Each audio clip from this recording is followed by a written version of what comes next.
Elle vient tout juste de s'installer. Bienvenue chez moi.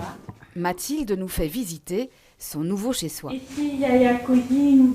Un studio, rien que pour elle. Avant d'y emménager, Mathilde vivait dans une structure d'accompagnement à l'autonomie. Je me sens bien, à l'aise. Je me sens un peu autonome. Beaucoup. Plus qu'avant dans l'autre appartement, dans l'autre maison où vous viviez? Plus qu'avant, oui. Mais on est quand même accompagné, mais moins. Sa voisine d'étage, c'est Yousra. Deux autres locataires vivent au premier et tous partagent des espaces communs au rez-de-chaussée.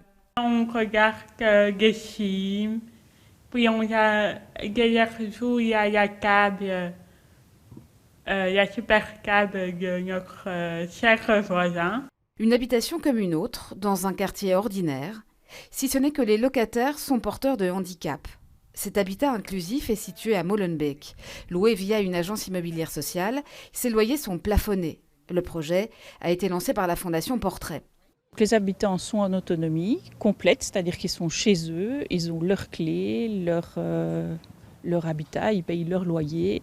Je ne rentre pas chez eux, mais nous, donc à la Fondation Portrait, on est propriétaires bienveillants. Donc on veille à ce que tout se mette en place le mieux possible. Les habitants sont aussi entourés de voisins bienveillants et disponibles. Les deux accompagnatrices passent une fois par semaine. Au début, je me sentais un peu seule. Mais maintenant, je sais que, par exemple, si j'ai besoin, même s'il n'y a pas d'accompagnatrice, par exemple, faire quelque chose à l'illustrat, faire un repas ensemble.